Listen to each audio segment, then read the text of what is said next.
Welcome back to the Football Tragics. Again, we're missing one person. We can only manage one pod with the full four.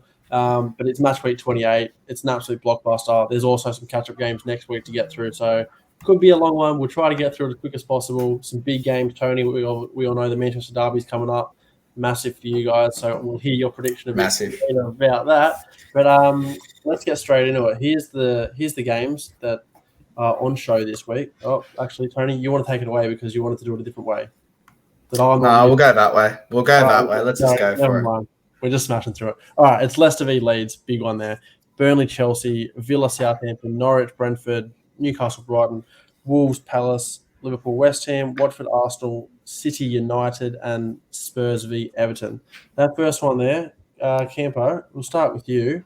Leeds v Leicester. We all know Leeds have a new manager now. Thoughts, predictions, hit us. I can't see this new manager really implementing anything that will help them beat Leicester. Leicester seem that they're starting to find some form with Maddison and Vardy. Maddison especially is finding form at the right time. So I can't see anything but a Leicester win, and I think they'll do it comfortably 3-0. I wouldn't say Leicester's hitting form. They've been in some pretty average form, but you were right about James Maddison. He's been on a tear. Vardy's back, and that there proves that, the win, what was it, yesterday, proves that they missed Vardy like crazy. So I want to go with Leicester, but I'm always there for the new manager first win. Always happens, except for Lampard the other week and every other manager. It always happens. But I'm going to go with the draw here. I think it's going to be a 1-1 draw. I don't think Leeds manager is going to be able to implement too much stuff in a week or so, but 1-1 draw is the way I'll see it. Tony, you're surely going against Leeds. Yeah, I am. I mean, like you said, Leicester aren't in the best of form. I don't think they've actually won more than maybe, I'm going to go 2 games since they actually beat Liverpool. So they have been in a bit of a rut, but Maddison is balling out. Vardy's back. He's going to get amongst the score sheets, and who better to score against Leeds and be an absolute shithouse than Jamie Vardy. So I'm going to go 3-1. I think Leeds do get a goal on the break, but I think it's enough that Leicester get the points and Leeds will be in relegation by the end of the week. Okay, interesting one. All right, Burnley, Chelsea. Look, it's straightforward for me, but I think it'll be interesting. I think your guys' reactions will be a bit more interesting than mine. I want to go Chelsea 3-1, maybe 3-0, probably 3-0, only because the way we played against Liverpool was unbelievable. So if we can turn on that, great. However, again, the sporting against Luton was not that, but I think that was more the controversy and everything surrounding the club kind of taking a toll. So 3-1's the way I see that. We'll get your predictions, then we can kind of go into the Chelsea situation a little bit more. Tony? Burnley 1-0. I expected it. They're a team that's not playing, I'm not going to say playing good football, but they are grinding results and they are somewhat being hard to break down. And we know how Burnley play. They love a game against Chelsea. They love a game against those big boys where they can sit back, hit on the counter and score a goal. So I'm going to go Burnley 1-0 and let's get this top 4 a bit more interesting. Campo? King Vout, baby. Burnley have honestly just played too many games. I think Workhorse will score. I'll always back him in, but I think Chelsea will win 2-1. 2-1. All right. Now the situation at Chelsea. We all know Roman Abramovich has put the club up for sale. Heartbreaking stuff for me. Tony, what are your thoughts on the situation? I suppose we're not going to get into the whole Ukraine thing too much and, all this stuff, but in terms of his ownership and he won everything. Like we literally won everything you can possibly win under him. Like, what are your thoughts? Oh, it's obviously, it is sad to see someone have to step down due to obviously stuff that is going on. Like you said, we won't get too much into it, but it's not something where he's gone, okay, I'm done with the club, I'm ready to sell. It's something that's kind of been forced. So obviously for him, he's come in, he's always going to cop that Chelsea spent money. That's the only reason they won, but he's come in, he's thrown his support behind a club and they've turned into one of the most successful clubs in England. So fair play to him. And I think if you're a Chelsea fan, it's a sad day, if I'm being honest. Yeah, Campo and I were speaking off air that, he could have basically held the club at ransom. We owe him $1.5 billion. He's, been nice enough, kind of set his heart to clear that debt. He said, I don't want that repaid. He's also donating whatever the sale of the club is, $3 to $4 billion, it looks like, straight to the victims of Ukraine. I'll also believe that when he does it, when he doesn't chase his depth. He's a businessman. He's a businessman in the end. He's worth 15 billion, mate. I think he'll be fine. I think he just bought a $600 million yacht. I think he'll be okay. But he's also got twice in his Swiss company that's about to buy it. So it's like left hand to the right hand. There you go. Welcome back, but it's not in your name. So, Tony, again, real quick with you. I suppose being a United fan, the Glaziers, you guys are owned by them. You know they're not great owners. What are your thoughts? Could Chelsea unfortunately fall victim to getting an owner like that, or is a Saudi going to come in, an Englishman? Who do you think's going to come in? I'll tell you what. I wish the Glazers were Russian. Let's just put that out there straight away. I wish they were out of the club, but it's one of those things where I think whoever does come into this and does take over this club, they're never going to get held into a high regard because of what Roman did. Like, yes, they might come in, you might compete, but if you're not winning titles if you're not winning Champions Leagues every couple of years, they're going to be, well, Roman did it during his time. Why couldn't you? So depending on how the fans react, regardless of your success, we could see a United situation where they're just not happy with the fans, with the owners, sorry.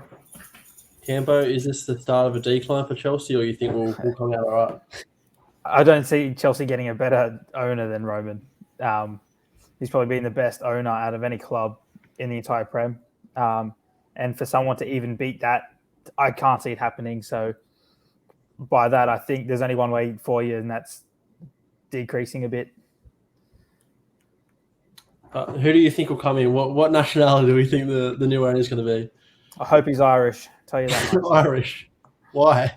Conor McGregor, let him in. Listen. For 3.5 billion, Conor McGregor can afford just as much as Chelsea as us. It's not happening. Get over it. It would be an absolute laugh, but he'd be probably one of the worst owners. He's a United fan to start with. Be a great owner. Sell everyone to us. He wanted to buy United only a few months ago, and there's just no way he can afford Chelsea, let alone United. Is probably worth even more. So, it's laughable. I mean, it's freaking hilarious. That's for sure. But I'll take it. Me, Aaron, you wake up on a Monday morning, right? You wake up on a Monday. Let's say Chelsea United, because we always play each other on a Monday, and you see Connor walking out the Stamford Bridge getting announced as the owner. He'd make it all about him as well. He'd make it all the kickoffs on his time. That's for sure. All right, let's move forward. It's Villa v Southampton. Southampton just knocked West Ham out of the cup with a B side. They're in some very hot form. Villa slightly back on form after a topsy-turvy time there. Tony, thoughts on this game, predictions? I think it's going to be a cagey affair. Like you said, Villa did get that win, and we all know that when Villa get that result, they do get a bit of momentum. But is there a more informed team than Southampton climbing that ladder at the moment? Like, they're playing unbelievable. Ralph's getting results no matter who he puts on the pitch. Those teams are performing, and I'm going to stick with the Southampton train, and I'm going to go 2-1 Southampton in an absolute cracker. Yeah, I'm going to 100% agree with you. It's a hard one to pick. It really is. But Southampton, they've been great. So 2-1, the way I see it as well. Upset, I suppose, at Villa Park. Villa would be favourites, that's for sure. Campo, are you going to ride with us here, or? Just that Ralphie press is incredible. It's so hard to beat, and I can't see them dropping points here. I think they'll win 2-0. 2-0. Good stuff against Stevie G. Norwich v Brentford, lads. Now, this one, it's a 6-pointer. It doesn't probably look like it on the ladder, but Brentford are in, the worst form out of any team, them and Leeds. Norwich are bottom of the table. If Brentford don't win this, I'm bold enough to say, I don't know if it is bold, that Brentford are going down with Norwich, because they need to turn this form around ASAP, because you got 10 games to go, 11 games to go, and it needs to happen soon. So I'm still going to go with a 1-1 draw. I still don't think Brentford's going to do it. 1-1 draw. Norwich will score early. Brentford will tie it back, but it's not going to be a great result for either team that they both need 3 points. Campo? I just can't go past Brentford with Ericsson now. I've just got a soft spot for him now, and I'm hoping that he comes on and hits an 80th minute free kick to win it. So Brentford 1-0. Tony? This is not a game that I'm going to set my alarm for. It's not a game I'm going to watch the highlights for. And if I'm being completely honest with you, when I watch the goals the next day, that little Optus Sport goals overnight, I don't expect to see this game included. So I'm going to go a 0 draw, and let's just move on. And you know what? Both teams are probably gone. I'm happy for Brentford to stay up if it means Leeds go, but it's just, it's not a pretty game at the moment, especially how their form's playing, both of them. Yeah. All right, we spoke about Southampton being probably the most informed team. How about Newcastle? The versus Brighton at home, they're in unbelievable form, and all of a sudden they're out of the relegation battle. They're not, but they're basically fine the way they're going. Tony, surely a Newcastle win here against a Brighton who have lost 3 on the trot. I think if this game was at Brighton, I'm leaning more towards that draw or Brighton upset. But having been at Newcastle, and like we've said before, as they start to get results, these fans are going to start getting louder and louder and get behind the players. I'm going to go let's go a St. Maxim double and Newcastle win 2-0. Yeah, well, I mean, they've been doing it without him for the last couple of weeks, but now he is back now, so I expect the same thing. I expect a showcase from him. When he got 2-0 Newcastle. What do you think, Campo? I'm just going to sit on the fence. I don't know. This is the one game I have no clue. Don't even have a team I think that's going to win. Both teams can be very hot and very cold at the same time, so I'm going to go a 1-1 draw. Okay. All right. Wolves v Palace. Now, Wolves were in some great form for a while. They started creeping up the ladder. They almost got into that European chatter there, and they're still there. But now with 2 losses on the trot against a Palace team who, again, is not in great form themselves, but were without Gallagher, and now that he's back, are looking better. Wilfred Zaha is looking really good right now. Campo, which way do you see this one going? You're a big fan of Vieira, obviously. Yeah, absolutely love that fella. But I just think that Wolves' defense is so compact. They're very difficult to break down, and they have Jose Sarr in goals. So I'm going to go 1-0 Wolves. Yeah, I can see it the same way. I see a 1-0 Wolves or a 0 or draw. At home, Wolves should be they would be the favourites here. So I'm going to go with your 1-0 Wolves. Tony? I'm gonna go 3-0 Wolves. I think obviously they have gone 2 losses on the bounce, but they haven't been playing teams that are sitting below them. They've played Arsenal, they've played West Ham, who arguably should be beating the Wolves on their day. And like we said, they've got a compact defense, which Crystal Palace seem to struggle when they try and break that down. So I think Wolves are going to outclass them. They're going to draw the likes of Zaha and Co forward, and they'll get them on the counter a few goals and finish the game off. All right. Probably the second biggest game of the round. It's a big one for both teams, really. Morty's not here to give us his prediction, but it's Liverpool v West Ham.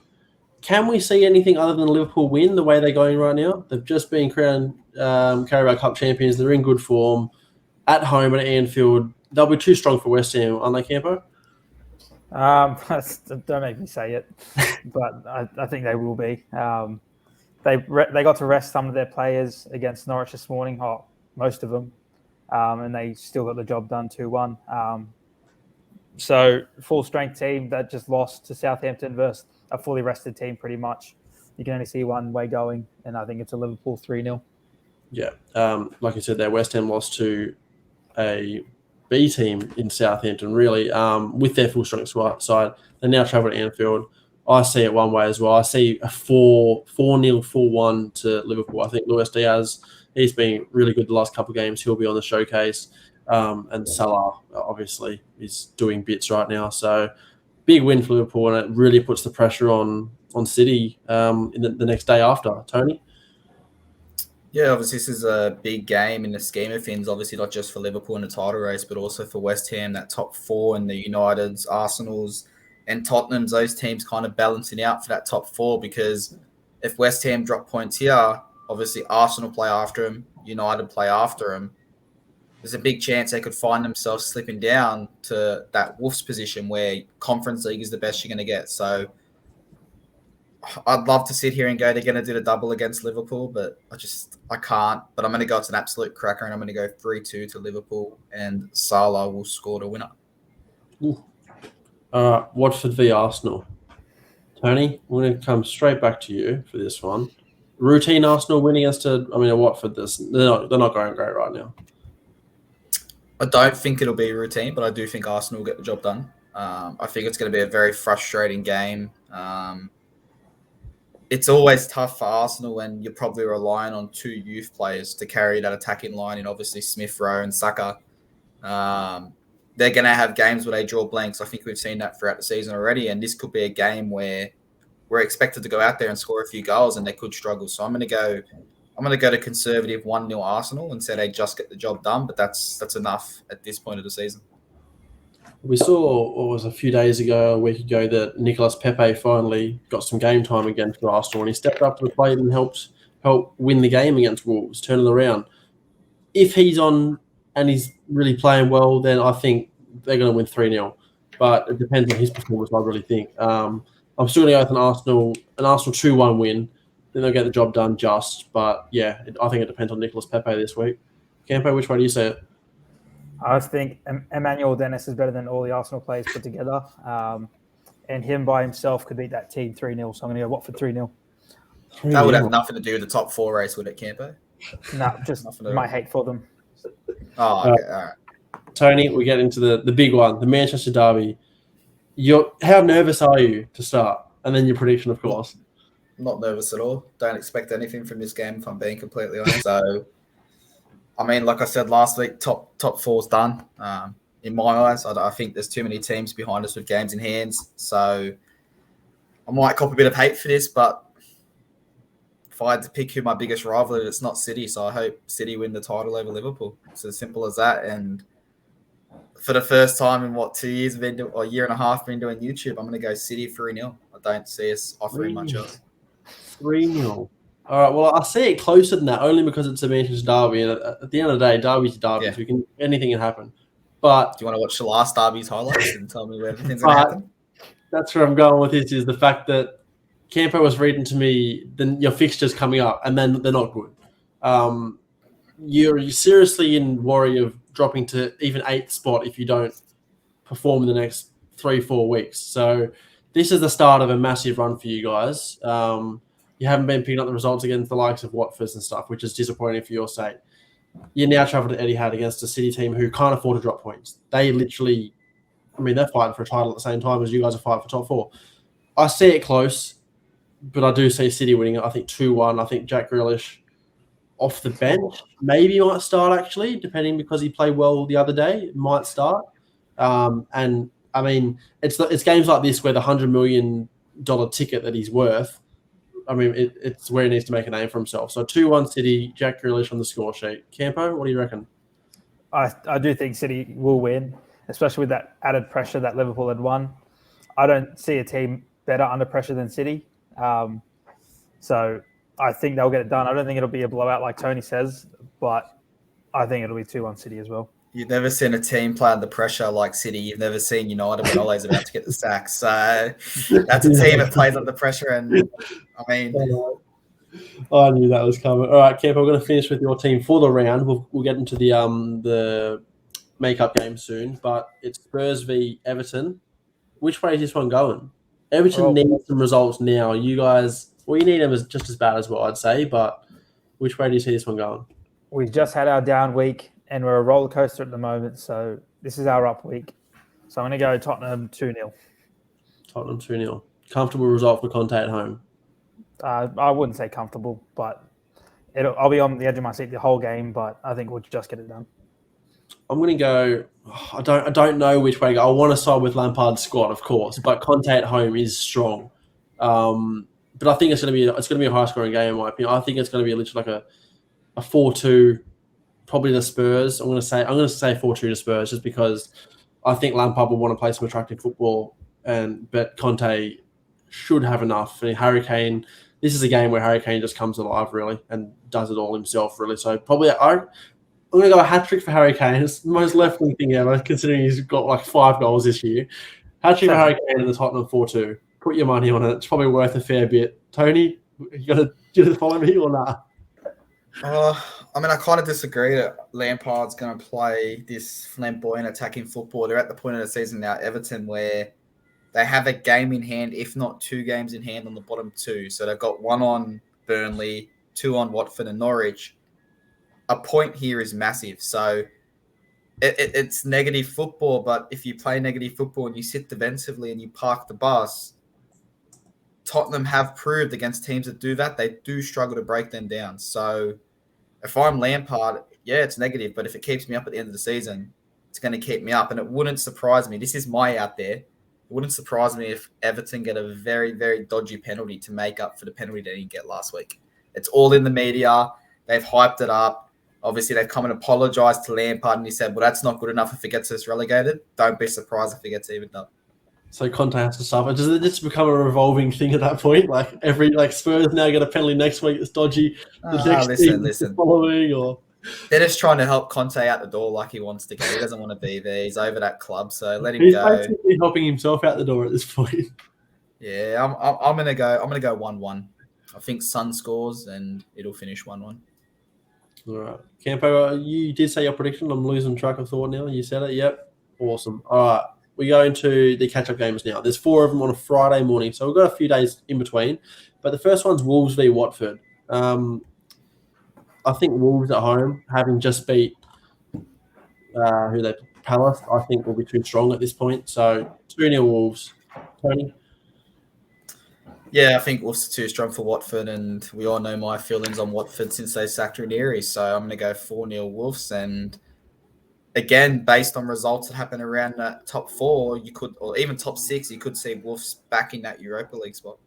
Absolutely. Campo? I'm going to go Watford again. After that high of beating Arsenal, they're going to come back out here. Dennis, another double. 2-0 Watford. No, this is why no one subscribes to our channel, because they listen to Campo's predictions and they're like, nah, this guy's high. We don't support drugs, so they unfollow. Mate, 6 points in the next 2 games will take him 15th. That's enough to be out of the drop for now. It's happening. Get amongst it. Big one here, Leeds v Villa. Will this be the game that Leeds get their first win under the new manager if they don't get it this week? Campo? Just no. They're just if they're going to start playing negative and trying to scrape for points, they'll never win. And they've got this manager has a lot of work to do over the next couple of weeks. And they know all they do is man mark. That doesn't win them games. It leaves them exposed. Can he really change that in a week and a half? I don't think so. I think it'll be 2-0 Villa. Yeah, I'm going to go for 2-1 Villa. Like I said, I just don't think you can't do enough within this time just yet. And they don't have the defensive abilities to be able to really play that ugly football. I don't think Leeds are built to play attacking football. It's just the way it is.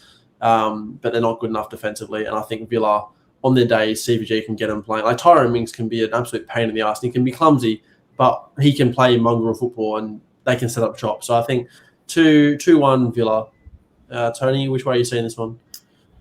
I'm going to disagree with you on that. Leeds can't play defensive football. I think it's Bielsa couldn't coach defensive football. And I think you're going to see if they get a coach who can actually go in there and work on that defense properly, you might be surprised with what Leeds can offer in that defense. I'm not saying he's going to go out there and change it in a week and a half, but this back end of the season, you could see Leeds really grinding out some results to keep them up. I hope not.